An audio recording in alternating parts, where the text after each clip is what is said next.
speaking to two gentlemen, well actually three gentlemen, but two are co-founders of Citizen. And basically what Citizen is a community project that seeks to empower the local community as well as to empower the environment, especially the unemployed and the homeless.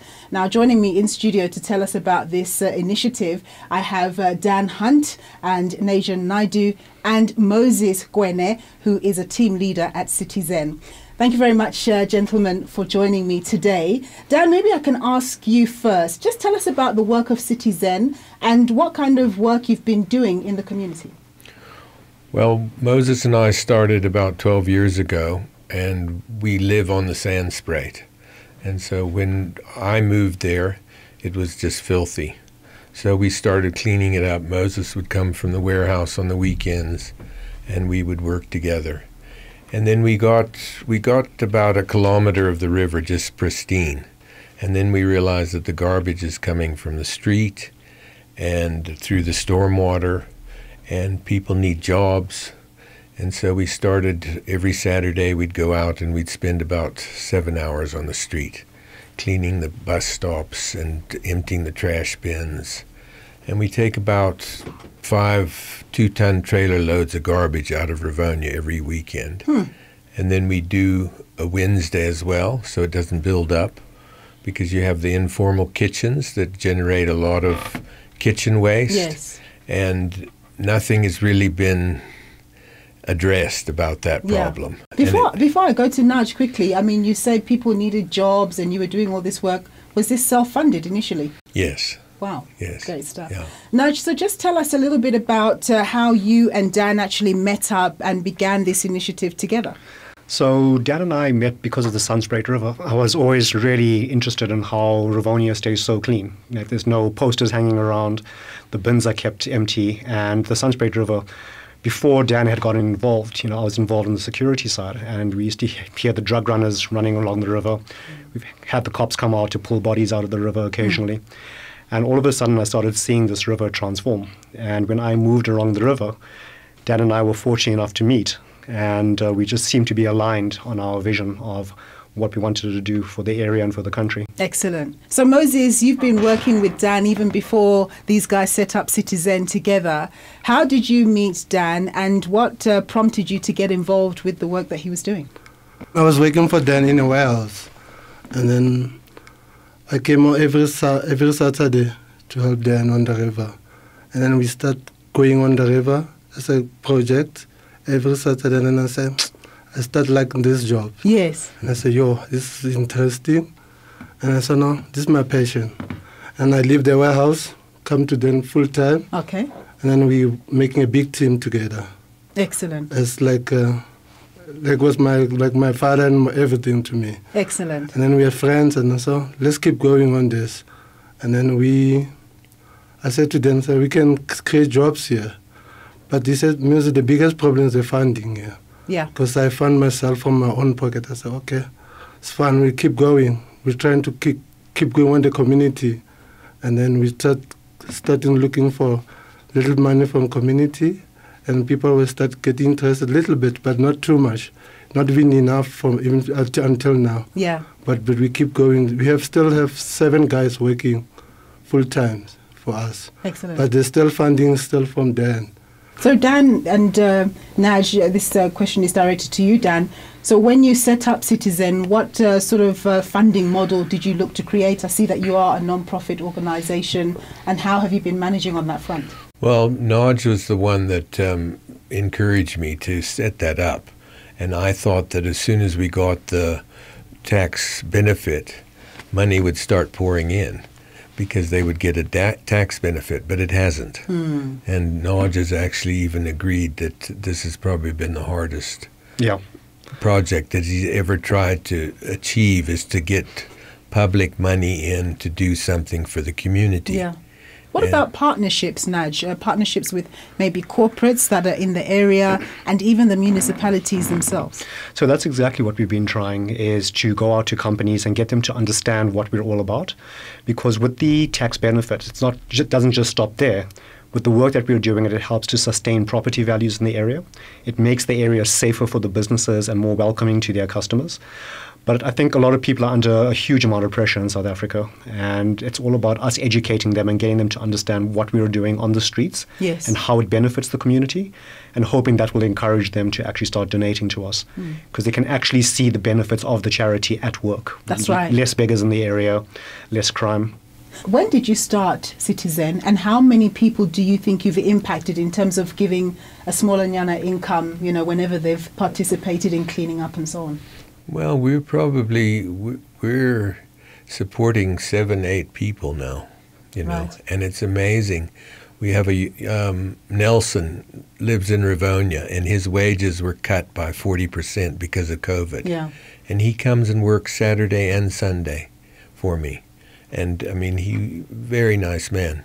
And he goes and picks up garbage. And I mean, it's a humbling experience, but he's just proud, and he does it. It gives him an extra $2,000 a month. He's got 5 children. Excellent. And I just take my hat off to him, He's not begging.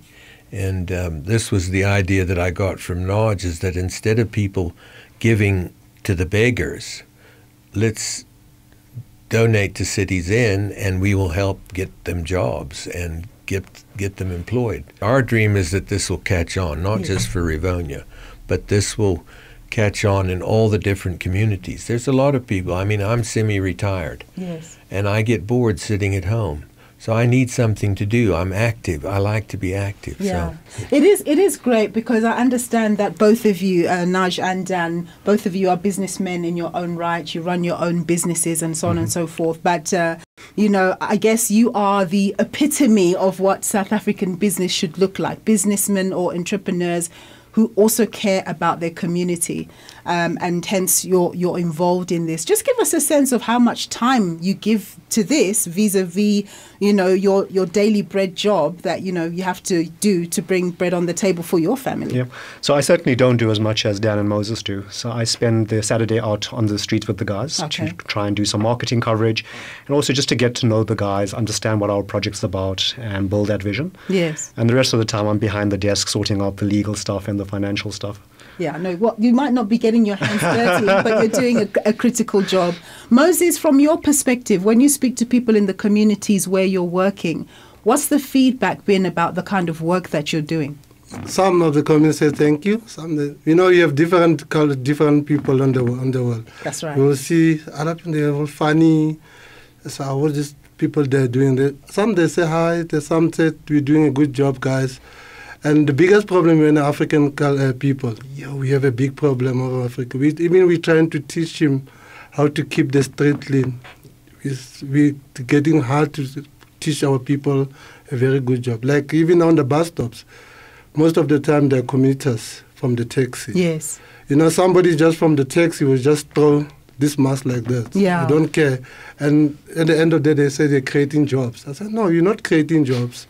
It's just making a mess. It's not creating. I say, I don't want to work this job. I rather do something better than this, than to pick rubbish and stuff. So, Dan, what's the way forward? I mean, it sounds like a fantastic initiative. And, you can only, bankroll this so far. What do you think's the solution? And for people who are listening, who are conscientious, that are really impressed with the work that you're doing, what's your appeal? Well, we'd like to get the public involved, where maybe it's not corporate, because Nodge has really given a good effort in dealing with the corporates in Rivonia, sending out appeals and so forth. Just the public, 200 Rand each a month. It would go so much farther. They probably give that to the beggars every month. And if we could get 100 people giving 200 a month, we could do miracles. Yeah. We'd employ more people. We'd cover more space. We'd feel better about our environment, and it would catch on. Yeah. Naj, I think, like I say, great initiative and all of that, but then there's something inside me as a ratepayer that niggles me. Is like, why should a Citizen actually exist? Because surely our municipalities should be employing people to do exactly what you guys are doing. Yeah, absolutely. But I think we have to be realistic about the stage that South Africa is in. Yeah. And we can only complain about the fact that I'm a ratepayer, I'm paying my taxes, the government should be doing this. In the meantime, my kids are out there playing in the dirt, not feeling safe. So, do I continue to blame the government? Yeah. Or can we use an organization like Citizen that will actually be willing to go out and engage with the beggars and the homeless and give them a dignity of having a respectable job and getting a respectable income? Exactly. And like Dan said, I think the average resident is handing out a lot more money than they actually understand. If everyone's giving out 2 Rand or 5 Rand and there's 200 people doing that, yeah, absolutely. it adds up. You're so right. what's the incentive for a beggar to actually keep their area clean, to not beg?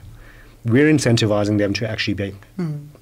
Moses, as a team leader, you say you've got about 7 guys that you work with and so on. What are some of the skills that you think people are learning along the way? The guys who we got, it was like stay on the street. So we started building those guys because they were just sleeping on the outside. Yeah. Like a street, they are beggars. But some of them, they've got that effort to work and get skills and everything. But the biggest problem, if you don't develop these guys on the proper skills, you'll end up not anywhere. That's but right. if you, we're trying to build the skills on these guys, big time. They're my brothers. They are very good to work. I always said we are not lazy South Africans. We can work better than everybody. But I said to the community, I said, let's help together, work together with everybody, and then we can keep going. Now, one of the things, still with you, Moses, one of the things, just touching on the point that you made about, people being lazy and all of that, there is this assumption made by people that people who beg, that's all they're good for, and that they can never get to a stage where they're incentivized to actually work for money. All they can do is beg. Do you think that's true or not? For now, it's not true. We have to just keep them, teach the skills and everything. There's not everybody born lazy. Everybody born with everything. Yeah. But if you trying to teach him what's behind everything, he will learn everything. Yeah. Because we already have 5 guys already training very well. They're very good guys. Yeah. Naj, you can jump in there. Yeah. See you want to say something? This is something I'm really passionate about. Okay. So we looked at a couple of studies from Centurion and Pretoria about what the average beggar is bringing in. And this is not a study that we've done. It's been done by other journalists. And it's anywhere between 300 Rand and 700 Rand a day, tax-free. Wow. Yeah. These are the stats that the guys have picked up. I think it was done in 2019. And essentially what we're trying to encourage the community and educate the community on is that every time you hand out 5 Rand at the street corner, you're paying for a service. You're paying for the person to stand there to beg, and I'm sorry to say, but to look pathetic, because that's how they get the money out of you. And if you could work with an organization like Citizen, that we're actually willing to go out there and engage with the beggars, supply them with equipment, give them direction, and make them a part of the community. Yeah. We have a concept called inclusive communities. We work with the vendors, we work with some of the beggars.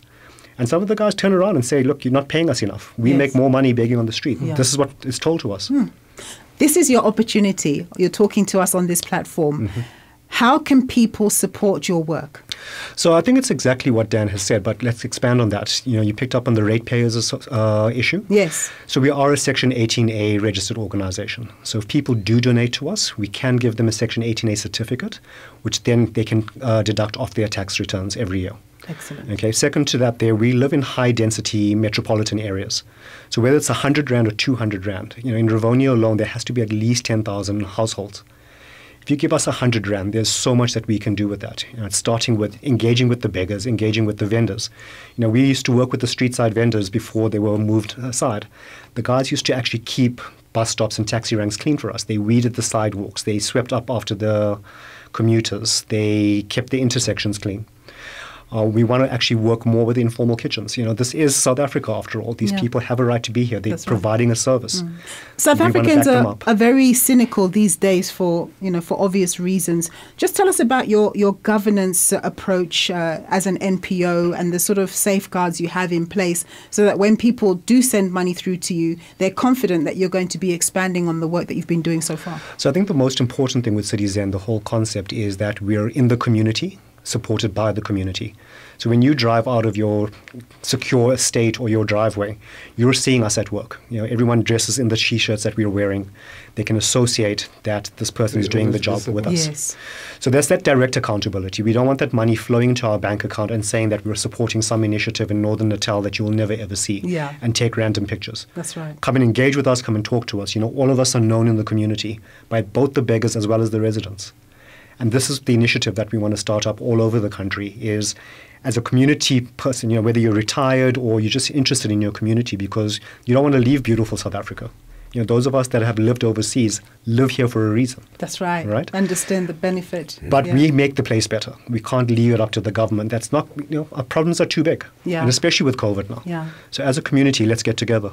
Gentlemen, thank you very much for your time. Very worthy cause that you guys are actually pursuing, and well done. And hopefully the public are listening and indeed will support you guys. So I've been in conversation with Dan Hunt and Najan Naidu. They're the founders of Citizen, and of course Moses Gwene, who is a team leader at Citizen.